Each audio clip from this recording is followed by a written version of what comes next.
ओम नमः शिवाय। जय माता पार्वती। श्रावण के इस पवित्र मास में आइए सुनते हैं शिव जी की कथाएं। मित्रों, बहुत समय पहले की बात है कि रातू के नगर में एक ब्राह्मण रहता था जो ज्ञान में अत्यंत कमजोर और दरिद्र और रस बेचने वाला तथा वैदिक धर्म से विमुख था। वह स्नान संध्या आदि कर्मों से भ्रष्ट हो गया था और वैश्यावृत्ति में तत्पर रहता था। मित्रों, उस ब्राह्मण का नाम देवराज था। वह अपने ऊपर विश्वास करने वाले लोगों को ठगा करता था। उसने ब्राह्मणों, क्षत्रियों, वैश्यों, शूद्रों और दूसरों को भी अनेक बहाने से मारकर उनका धन हड़प लिया था, परंतु उस पापी का थोड़ा सा भी धन कभी धर्म के कार्य में नहीं लगा। वह वैश्यागामी और सभी प्रकार से आचार भ्रष्ट था। एक दिन की बात है, घूमता घामता वह दैव योग से प्रतिष्ठानपुर अर्थात झूसी प्रयाग में जा पहुंचा। वहां उसने एक शिवालय देखा जहां बहुत से साधु महात्मा एकत्र हुए थे।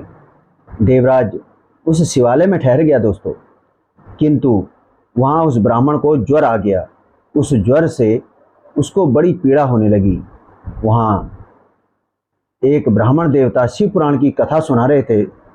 ज्वर में पड़ा हुआ देवराज ब्राह्मण के मुखारविंद से निकली हुई उस शिव कथा को निरंतर सुनता रहा। मित्रों, एक मास के बाद वह ज्वर से अत्यंत पीड़ित होकर चल बसा। यमराज के दूत आए और उसे पांसू से बांधकर बलपूर्वक यमपुरी ले गए। इतने में ही शिवलोक से भगवान शिव के पार्षद गण आ गए। उनके गौर अंग अर्थात श्वेत अंग कपूर के समान उज्ज्वल थे। हाथ त्रिशूल से सुशोभित हो रहे थे। उनके संपूर्ण अंग भस्म से सुशोभित थे और रुद्राक्ष की मालाएं उनके शरीर की शोभा बढ़ा रही थी। दोस्तों, वे सब के सब क्रोधपूर्वक यमपुरी में गए और यमराज के दूतों को मार पीट कर बारंबार धमका कर उन्होंने देवराज को उनके चंगुल से छुड़ा लिया और अत्यंत अद्भुत विमान पर बिठाकर जब वे शिव के दूत कैलाश जाने को उद्यत हुए, उस समय यमपुरी में बड़ा कोलाहल मच गया। उस कोलाहल को सुनकर धर्मराज अपने भवन से बाहर आए। साक्षात दूसरे रुद्रों के समान प्रतीत होने वाले उन चारों दूतों को देखकर धर्मज्ञ धर्मराज उनका विधि पूर्वक पूजन करने लगे और ज्ञान दृष्टि से देखकर सारा वृत्तांत तो उन्होंने जान लिया। उन्होंने भय के कारण भगवान शिव के उन महात्मा दूतों से कोई बात नहीं पूछी। उल्टे उन्होंने उन सब की पूजा एवं प्रार्थना की। तत्पश्चात वे शिवदूत चले गए और वहां पहुंचकर उन्होंने उस ब्राह्मण को दया सागर शिव के हाथों में दे दिया। तो मित्रों, यह थी शिव पुराण की कथा सुनने का महत्व और प्रभाव। तो आइए सुनते हैं एक और कथा। कृपया एक बार प्रेम से बोलिए, भगवान शंकर भोलेनाथ की जय, माता पार्वती की जय। मित्रों, समुद्र के निकटवर्ती प्रदेश में एक वास्कर नामक ग्राम था, जहां वैदिक धर्म से विमुख महापापी द्विज निवास करते थे। वे सब के सब बड़े दुष्ट थे दोस्तों। उनका मन दूषित विषय भोगों में लगा रहता था। वे न देवताओं पर विश्वास करते थे न भाग्य पर। वे सभी कुटिल वृत्ति वाले थे। किसानी करते और भांति भांति के घातक अस्त्र शस्त्र रखते थे। वे व्याभिचारी और खल थे। मित्रों, ज्ञान, वैराग्य और सद्धर्म का सेवन ही मनुष्य के लिए पुरुषार्थ होता है, इस बात को वे बिल्कुल नहीं जानते थे। वे सभी पशु बुद्धि वाले थे। जहाँ द्विज ऐसे हों, वहाँ के अन्य वर्णों के विषय में क्या कहा जाए। अन्य वर्णों के जो लोग थे उनका तो कहना ही क्या। वे अत्यंत ही कुटिल स्वभाव के थे और उनकी स्त्रियां भी कुटिल स्वभाव की थीं और स्वेच्छाचारिणी, पापासक्त, कुत्सित विचार वाली और व्याभिचारिणी थी। वे सद्व्यवहार तथा सदाचार से सर्वथा शून्य थे। वो इस प्रकार वहाँ दुष्टों का ही निवास था। उस वास्कर नामक ग्राम में किसी समय एक बिंदुक नामधारी ब्राह्मण रहता था। वह बड़ा ही अधर्मी था, दुरात्मा और महापापी था। यद्यपि उसकी स्त्री बड़ी सुंदर थी, तो भी वह कुमार्ग पर ही चलता था। उसकी पत्नी का नाम चंचला था।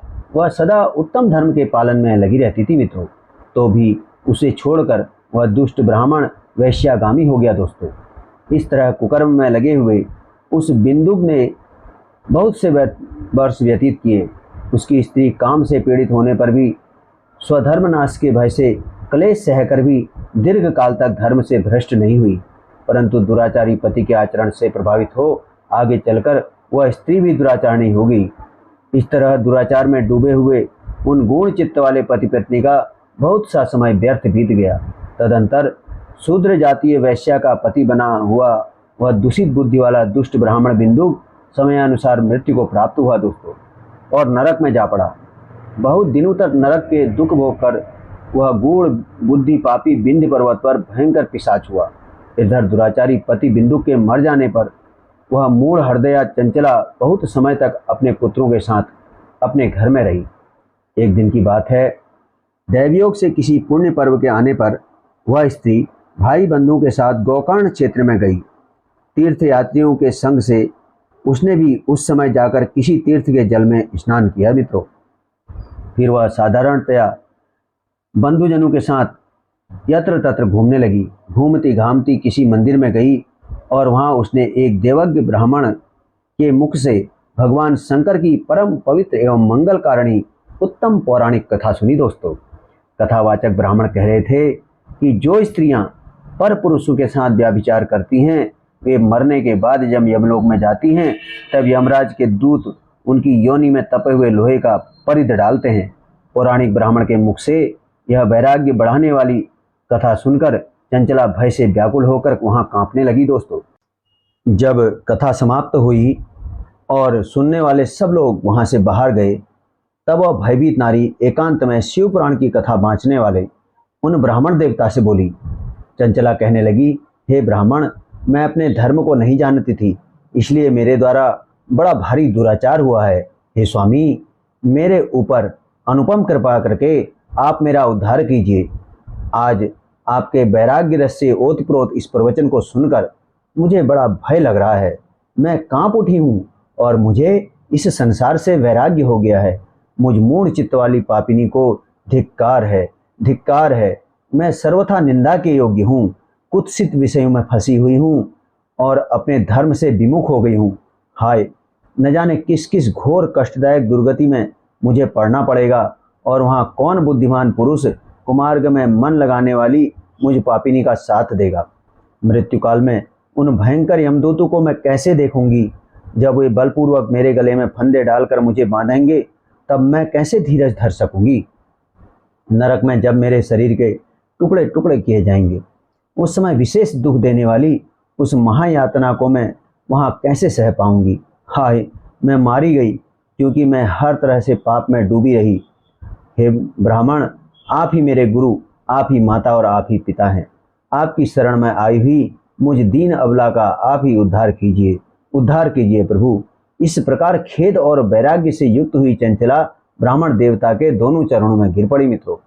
तब उस बुद्धिमान ब्राह्मण ने कृपा पूर्वक उसे उठाया और इस प्रकार कहा। ब्राह्मण बोले, नारी, सौभाग्य की बात है कि भगवान शंकर अर्थात भगवान शिव की कृपा से शिव पुराण की इस वैराग्य मुक्त कथा को सुनकर तुम्हें समय पर चेत हो गया, अर्थात तुम्हें समय पर ज्ञान हो गया। ब्राह्मण पत्नी, तुम डरो मत, भगवान शिव की शरण में जाओ और शिव की कृपा से सारा पाप तत्काल नष्ट हो जाता है।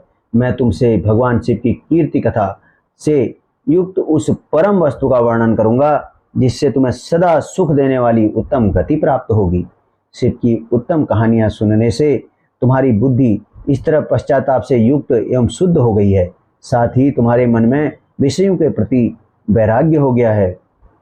पश्चाताप ही पाप करने वाले पापियों के लिए सबसे बड़ा प्रायश्चित होता है। सत्पुरुषों ने सबके लिए पश्चाताप को ही समस्त पापों का शोधक बताया है। पश्चाताप से ही पापों की शुद्धि होती है। जो पश्चाताप करता है वही वास्तव में पापों का प्रायश्चित करता है, क्योंकि सत्पुरुषों ने समस्त पापों की शुद्धि के लिए जैसे प्रायश्चित का उपदेश दिया है, वह सब पश्चाताप से संपन्न हो जाता है। जो पुरुष विधि पूर्वक प्रायश्चित करके निर्भय हो जाता है, वह अपने कुकर्म के लिए पश्चाताप नहीं करता। उसे प्रायः उत्तम गति प्राप्त नहीं होती, परंतु जिसे अपने कुकृत्य पर हार्दिक पश्चाताप होता है, वह अवश्य उत्तम गति का भागी होता है। इसमें संशय नहीं। इस शिवपुराण की कथा सुनने से जैसी चित्त शुद्धि होती है वैसी दूसरे उपायों से नहीं होती। जैसे दर्पण साफ करने पर निर्मल हो जाता है, उसी प्रकार इस शिवपुराण की कथा से चित्त अत्यंत शुद्ध हो जाता है, उसमें संशय नहीं है। मनुष्यों के शुद्ध चित्त में जगदम्बा पार्वती सहित भगवान शिव विराजमान रहते हैं। इससे वह विशुद्धात्मा पुरुष श्री सांब सदाशिव के पद को प्राप्त होता है। इस उत्तम कथा का श्रवण समस्त मनुष्यों के लिए कल्याण का बीज है, अतः शास्त्रोक्त मार्ग से उसकी आराधना अथवा सेवा करनी चाहिए। यह भवबंधन रूपी रोग का नाश करने वाली है। भगवान शिव की कथा को सुनकर फिर अपने हृदय में उसका मनन एवं निधि ध्यान करना चाहिए। इससे पूर्णतया चित्त की शुद्धि हो जाती है। चित्त शुद्धि होने से महेश्वर की भक्ति अपने दोनों पुत्रों ज्ञान और वैराग्य के साथ निश्चय ही प्रकट होती है। तत्पश्चात महेश्वर के अनुग्रह से दिव्य मुक्ति प्राप्त होती है, इसमें संशय नहीं। जो मुक्ति से वंचित है उसे पशु समझना चाहिए, क्योंकि उसका चित्त माया के बंधन से आसक्त है। वह निश्चय ही संसार बंधन से मुक्त नहीं हो पाता। ब्राह्मण पत्नी, इसलिए तुम विषयों से मन को हटा लो और भक्ति भाव से भगवान शिव की इस परम पावन कथा को सुनो। परमात्मा शिव की इस कथा को सुनने से तुम्हारे चित्त की शुद्धि होगी और इससे तुम्हें मोक्ष की प्राप्ति हो जाएगी। जो निर्मल चित्त से भगवान शिव के चरणारविंदों का चिंतन करता है उसकी एक ही जन्म में मुक्ति हो जाती है। यह मैं तुमसे सत्य सत्य कहता हूँ। इतना कहकर वे श्रेष्ठ शिव भक्त ब्राह्मण चुप हो गए। उनका हृदय करुणा से आर्द्र हो गया। वे शुद्ध चित्त महात्मा भगवान शिव के ध्यान में मग्न हो गए। उसके पश्चात बिंदु की पत्नी चंचला मन ही मन प्रसन्न हो उठी। ब्राह्मण का उक्त उपदेश सुनकर उसके नेत्रों में आनंद के आंसू छलक आए। वह ब्राह्मण पत्नी चंचला हर्ष भरे हृदय से उन श्रेष्ठ ब्राह्मण के दोनों चरणों में गिर पड़ी और हाथ जोड़कर बोली, मैं कृतार्थ हुई प्रभो। तत्पश्चात उठकर वैराग्य युक्त उत्तम बुद्धि वाली स्त्री जो अपने पापों के कारण आतंकित थी, वह महान शिव भक्त ब्राह्मण से हाथ जोड़कर बोली। चंचला कहने लगी, हे ब्राह्मण, शिव भक्तों में श्रेष्ठ स्वामिन, आप धन्य हैं, परमार्थदर्शी हैं और सदा परोपकार में लगे रहते हैं, इसलिए श्रेष्ठ साधु पुरुषों की प्रशंसा के योग्य हैं। साधो, मैं नरक में हूँ, मैं नरक के समुद्र में गिर रही हूँ, आप मेरा उद्धार कीजिए प्रभु, मेरा उद्धार कीजिए। पुरानी अर्थ तत्व से संपन्न जिस सुंदर शिवपुराण की कथा को सुनकर मेरे मन में संपूर्ण विषयों से वैराग्य उत्पन्न हो गया है, उसी इस शिवपुराण के सुनने के लिए इस समय मेरे मन में बड़ी श्रद्धा हो रही है। ऐसा कहकर वह हाथ जोड़कर उनका अनुग्रह पाकर चंचला शिवपुराण की कथा को सुनने की इच्छा मन में लिए उस ब्राह्मण देवता की सेवा में तत्पर वहां रहने लगी। तत्पश्चात शिव भक्तों में श्रेष्ठ शुद्ध बुद्धि वाले उस ब्राह्मण देव ने उसी स्थान पर उस स्त्री को शिवपुराण की उत्तम कथा सुनाई। इस प्रकार गोकर्ण नामक उस महाक्षेत्र में उसी श्रेष्ठ ब्राह्मण से उसने शिवपुराण की वह परम पावन कथा सुनी, जो भक्ति, ज्ञान एवं वैराग्य को बढ़ाने वाली एवं मुक्ति देने वाली है। इस उत्तम कथा को सुनकर वह ब्राह्मण पत्नी अत्यंत कृतार्थ हो गई। उसका चित्त शीघ्र ही शुद्ध हो गया। फिर भगवान शिव के अनुग्रह से उसके हृदय में भगवान शिव के सगुण रूप का चिंतन होने लगा। इस प्रकार उसने भगवान शिव में लगी रहने वाली उत्तम बुद्धि पाकर शिव के सच्चिदानंदमय स्वरूप का बारंबार चिंतन आरंभ किया। तत्पश्चात समय के पूरे होने पर वह भक्ति, ज्ञान एवं वैराग्य से युक्त चंचला ने बिना किसी कष्ट के अपना शरीर त्याग दिया। इतने में ही भगवान त्रिपुराज, भगवान शिव का भेजा हुआ दूत विमान द्वारा वहां पहुंचा तो उनके अपने गणों से संयुक्त एवं भांति भांति के शोभा साधनों से संपन्न था। चंचला उस विमान पर सवार हुई और भगवान शिव के श्रेष्ठ पार्षदों ने उसे तत्काल शिवपुरी पहुंचा दिया। मित्रों, उसके सारे मल धुल गए। वह दिव्य रूप धारिणी दिव्यांगना हो गई। उसके दिव्य अवयव की शोभा अत्यंत लुभावनी थी। मस्तक पर अर्धचंद्र का मुकुट धारण किए हुए वह गौरांगी देवी शोभा वाली दिव्य आभूषणों से विभूषित थी। शिवपुरी पहुंचकर उसने सनातन देवता त्रिनेत्रधारी भगवान महादेव को देखा। सभी मुख्य देवता उनकी सेवा में खड़े थे। भगवान गणेश, नंदीश्वर, श्रृंगी तथा वीरभद्रेश्वर आदि उनकी सेवा में उत्तम भक्तिभाव से उपस्थित थे। उनके अंग कांति करोड़ों सूर्यों के समान प्रकाशित हो रही थी। मित्रों, कंठ में नील चिन्ह शोभा पाता था। भगवान शिव शंकर को त्रिनेत्रधारी, नीलकंठ, महादेव, देवों के देव भी कहा जाता है। दोस्तों, 5 मुख एवं प्रत्येक मुख में 3-3 नेत्र थे। मस्तक पर अर्धचंद्राकार मुकुट शोभा देता था। उन्होंने अपने वामांग भाग में मां गौरी को बिठा रखा था। मां गौरा और महादेव जी की कांति कपूर की भांति गौर थी। उनका सारा शरीर श्वेत भस्म से भासित था। शरीर पर श्वेत वस्त्र शोभा पा रहे थे। इस प्रकार परम उज्ज्वल भगवान शिव का दर्शन करके वह ब्राह्मण पत्नी चंचला अत्यंत ही प्रसन्न हुई। अत्यंत प्रीति युक्त बड़ी उतावली होकर वह भगवान शिव को बारंबार प्रणाम करती रही। फिर हाथ जोड़कर बड़े प्रेम से, आनंद एवं संतोष के साथ विनीत भाव से खड़ी हुई। उसके नेत्रों में आनंद अश्रुओं की अविरल धारा बहने लगी तथा संपूर्ण शरीर में रोमांच हो गया। उस समय मां भगवती पार्वती एवं भगवान शंकर ने उसे बड़ी करुणा के साथ अपने पास बुलाया और सौम्य दृष्टि से उसकी ओर देखा। मां पार्वती ने तो दिव्य रूप धारणी विदुग प्रिया चंचला को प्रेम पूर्वक अपनी सखी बना लिया। वह उस परमानंद ज्योति स्वरूप सनातन धाम में अविचल निवास पाकर दिव्य सौख्य से संपन्न हो अक्षय सुख का अनुभव करने लगी। तो भक्तजनों, यह था भगवान शंकर की कथा सुनने का फल।